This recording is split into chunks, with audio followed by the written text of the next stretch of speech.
어느 날 퇴직금을 받아들고 나오는 순간 사람들은 생각합니다. 이제부터는 내 인생의 이막이야. 하지만 현실은 그렇게 낭만적이지 않습니다. 적지 않은 이들이 은퇴 후 사업을 시작했다가 실패하거나 보증을 잘못 써서 빚에 시달리게 됩니다. 문제는 그 다음입니다. 계좌가 압류되는 순간 그 계좌로 들어오는 국민연금까지 함께 묶이는 경우가 많다는 겁니다. 한 달 한 달 어렵게 버티는 노년층에게 이건 사실상 생계가 끊기는 일이나 다름없습니다. 물론 법적으로는 최소한의 생계비가 보호됩니다. 민사집행법에 따라 월 185만원까지는 인출할 수 있습니다. 하지만 문제는 절차입니다. 매달 법원에 이의 신청을 해야 하고 돈을 돌려받기까지도 시간이 꽤 걸립니다. 연금이 막혀있는 동안에는 카드값도 공과금도 병원비도 밀리게 되죠. 이런 불편과 불안을 사전에 막을 수 있는 방법이 있습니다. 바로 국민연금 안심통장이라는 제도입니다. 이 통장은 말 그대로 연금이 안심하고 들어올 수 있는 전용 계좌입니다. 국민연금을 받는 사람이라면 누구나 만들 수 있고 이 계좌로 들어온 돈은 어떤 채권자도 손댈 수 없습니다. 압류가 불가능하다는 뜻이죠. 법원에서도 아예 압류 대상에서 제외됩니다. 그래서 이 통장은 노후 파산 방지용 통장이라고 불리기도 합니다. 국민연금공단이 이 제도를 만든 건 2010년 5월, 그러니까 지금으로부터 15년 전입니다. 처음에는 생소했지만 이제는 80명 중 1명꼴로 이용할 만큼 대중화되었습니다.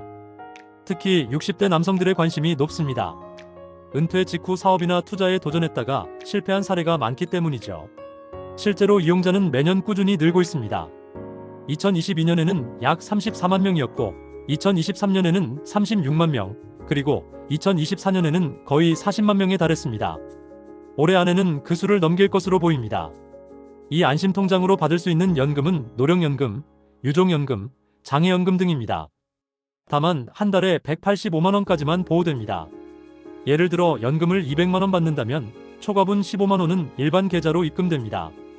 또 일시금 형태의 연금은 나눠 받을 수 없어서 반환일시금이나 사망일시금처럼 한 번에 나오는 돈은 전액 일반 계좌로만 받을 수 있습니다.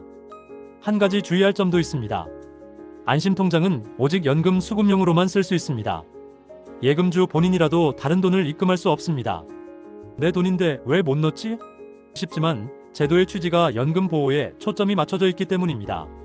대신 출금이나 이체는 자유롭습니다. 카드 대금, 자동이체나 병원비 결제도 문제없습니다.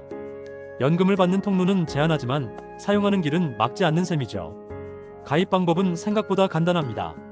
가까운 은행, 우체국, 농협이나 신협, 수협, 새마을금고, 저축은행 등 총 22개 금융기관 어디서든 개설할 수 있습니다.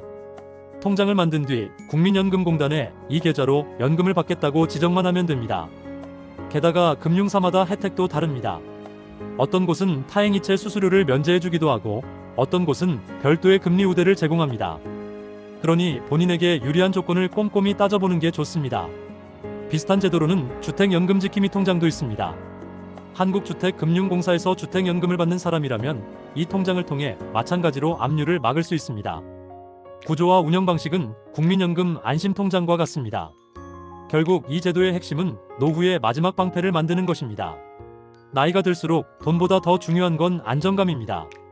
매달 들어오는 연금이 혹시라도 채권자 손에 넘어가지 않을까 불안해한다면 그것만으로도 마음이 편치 않습니다.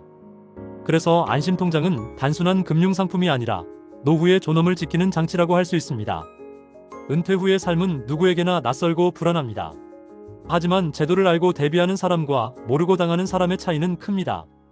만약 당신이 국민연금 수급자라면 혹은 곧 수급자가 될 예정이라면 안심통장이라는 단어를 꼭 기억해 두세요. 언젠가 당신의 노후를 지켜줄 가장 든든한 방패가 되어줄 테니까요.